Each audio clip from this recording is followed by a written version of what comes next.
Bonsoir à tous. L'AFPA endetté, l'association de formation professionnelle pour adultes, cherche des solutions économiques pour assurer ses missions. Enfin, expulsion ce matin du collectif Le Créa, ici de l'ancien bâtiment de l'URSSAF. Une centaine de personnes, donc 25 enfants, ont été renvoyés à la rue, faute de place d'accueil d'urgence à Toulouse. Depuis l'ouverture de la concurrence du marché de la formation en 2009 et la fin des subventions d'État, l'association de formation professionnelle pour adultes est en déficit, avec au niveau national 53 millions de pertes en 2011. L'AFPA de Midi-Pyrénées et ses 400 salariés, elle, clôturera l'exercice 2012 avec un déficit de 2 millions d'euros.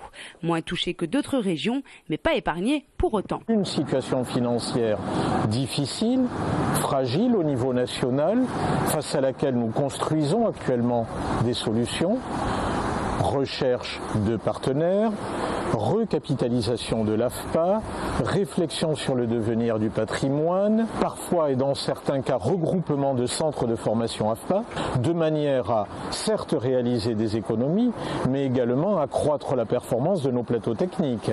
280 métiers sont enseignés par cette association au bord de la cessation de paiement en juin dernier. Un plan définitif de refondation doit être présenté en novembre prochain. Moi qui suis ici par exemple du Pôle emploi, chômage, je veux dire moi sans l'AFPA, je pourrais pas avoir un diplôme qualifiant dans l'aéronautique. Donc je pense que l'AFPA c'est vraiment un compromis justement pour pas que les entreprises recrutent directement et qu'elles forment à l'intérieur, en sachant que ici au moins, je veux dire, on est formé, on sort, on a le diplôme et après on peut postuler n'importe où et trouver du travail. En attendant suffisamment de créances pour retrouver de l'air, tous les jeudis c'est matinée porte ouverte à l'AFPA. Maman de 3 enfants, Christelle a créé cette année un concept novateur dans l'immobilier. Prestataire de services, elle propose à ses clients de trouver le logement de leur rêve. Une location ou un achat, c'est elle qui fait les recherches et plus si nécessaire. À Toulouse, il y a des chercheurs immobiliers, mais il n'y a pas ce concept-là qui propose une recherche immobilière, mais aussi un service d'installation, puisque je peux proposer tout type de service, aide au déménagement, à l'ameublement, trouver éventuellement des décorateurs si les gens veulent de la décoration, meubler des appartements s'ils ont besoin, etc. Auto-entrepreneur pour concilier vie de famille et vie professionnelle, Christelle s'appuie sur son réseau toulousain, ses recherches personnelles et épluche les annonces immobilières. Son point fort, sa connaissance des quartiers toulousains. Il y a des gens qui ne connaissent pas du tout Toulouse, donc là je vais pouvoir les orienter vers les quartiers où moi il me semble judicieux de les orienter par rapport, voilà, encore une fois, à leurs enfants, leur famille, leur travail. Et après, pour les Toulousains qui connaissent Toulouse, je vais aussi les orienter par rapport déjà au marché. Il n'y a pas beaucoup d'offres et les offres qu'il y a souvent sont à des prix exorbitants comparés, par rapport aux produits. Et du coup, voir par rapport à leurs besoins, voir vraiment ce qu'ils recherchent et finalement, petit à petit, orienter mes clients vers d'autres quartiers auxquels ils n'auraient jamais pensé. La jeune entreprise compte une dizaine de clients depuis sa création. Les prestations sont facturées au forfait. Il faut compter en moyenne 1 mois de loyer pour la recherche d'une location, 1 à 2% du prix de vente s'il s'agit d'un achat. À ce jour, la quasi-totalité des clients auraient trouvé le logement de leur rêve en moins de 3 mois. Une aide CRS pour expulser des sans-abri pacifistes. Ce matin, les militants du CREA ont été expulsés d'un bâtiment vide depuis 6 ans avec des moyens hors du commun. Plusieurs policiers ont atteint les locaux par le toit hissé par un hélicoptère pendant que des forces importantes encadraient et bloquaient le quartier et d'autres investissaient l'ancienne URSSAF par la rue. 95% des gens qui appellent au 115 pour dire là je vais dormir à la rue, vous avez une solution, et on leur dit non, il n'y a pas d'argent pour ça. Par contre, pour déplacer un hélicoptère et 200 flics d'élite et toutes les unités possibles là, pour remettre des gens à la rue, ça, il y a du pognon, ça va quoi. La préfecture a communiqué ce matin sur un dispositif d'hébergement pour accueillir les familles occupant l'immeuble.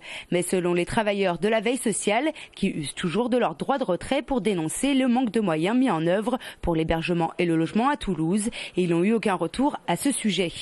Les familles en avaient prévu quoi, et sont dispersées à droite à gauche, soit dans des squats, soit il y en a qui n'ont pas du tout de solution pour l'instant. La préfecture n'a pas souhaité pour l'instant communiquer davantage.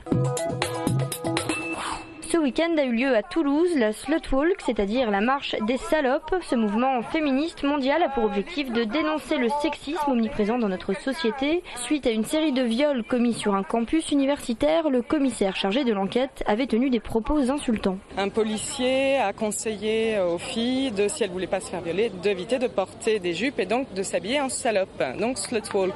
Et depuis, ce genre de mouvement spontané s'est mis en place un peu partout dans le monde. Il y a plusieurs messages. Il y a non au viol, non à la culpabilisation des victimes, c'est-à-dire qu'une victime reste une victime, elle n'est en rien coupable dans ce qui lui est arrivé. On a le droit de s'habiller comme on veut sans avoir peur de se faire agresser. Parmi les participants, de nombreux hommes sont venus soutenir le mouvement et les femmes présentes n'ont pas manqué d'évoquer certains faits récents qui ont relancé de plus belle le débat autour du sexisme. L'affaire DSK, par exemple, démontre que finalement les femmes ont toujours tort et que les hommes ont toujours de bonnes raisons d'aller violer, maltraiter et humilier les femmes. On n'est peut-être pas toutes là pour les mêmes raisons. Montrer qu'on est solidaires les unes des autres, pour moi c'est très important parce que je pense qu'il y a beaucoup de filles qui sont venues ici parce que dans la vie de tous les jours, dans toutes les petites agressions ou les grosses agressions du quotidien, elles se sont senties très seules. Dans son communiqué, le mouvement rappelle que 206 personnes sont violées chaque jour en France et que seuls 10% d'entre elles portent plainte.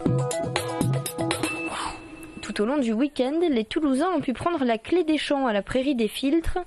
La campagne s'est invitée en ville pour son 4e rendez-vous annuel. Au programme, vente de produits de saison, jeux pour les enfants et ateliers pour les plus grands. Les visiteurs ont ainsi pu apprendre à bien faire un compost, à mieux connaître l'écosystème de leur jardin ou encore redécouvrir des machines traditionnelles et respectueuses de l'environnement. Des oies, des canards, des ânes et autres animaux de la ferme ont fait le bonheur des citadins, de quoi faire rêver les amoureux de la nature. La fête des familles s'est installée ce week-end place Saint-Étienne. De multiples animations et jeux étaient organisés pour permettre aux familles de s'amuser et surtout de se retrouver.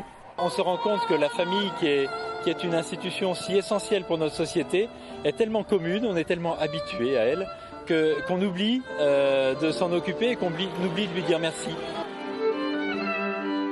C'est d'ailleurs une famille qui a assuré le concert lors de cet événement qui a aussi pour objectif l'expression des créativités artistiques. Des cavaliers de tous âges se sont affrontés ce week-end lors d'un concours organisé aux écuries d'Angraougnou à Gragnag, à quelques kilomètres de Toulouse. Ils ont été jugés sur 3 épreuves, le dressage, le saut d'obstacle et le cross. Le club, qui fêtera ses 20 ans l'an prochain, se réjouit que l'équitation soit devenue le 3e sport national, détrônant ainsi le tennis pour se placer derrière le football et le rugby. Ça s'est démocratisé parce que le nombre de structures s'est démocratisé, ce qui permet à tous les âges maintenant d'être concernés, alors qu'avant c'était un petit peu réservé aux adolescents et aux adultes, et maintenant on peut accueillir des enfants beaucoup plus jeunes. L'équitation représente en France plus de 700 000 licenciés et il s'agit du premier sport féminin. Beaucoup de très jeunes enfants sont attirés par l'équitation pour la relation qu'ils peuvent créer avec le cheval ou avec leur poney. Et c'est pour ça, je pense notamment, qu'on a aussi beaucoup de jeunes filles et on est un sport très très féminisé. Et bien que quelques garçons aient concouru, c'est une fille qui a obtenu la première place. Ah ben je me sens super bien. Dès que j'ai franchi la ligne d'arrivée, je ne croyais pas. J'étais super contente. Le club compte actuellement 90 chevaux et 340 licenciés.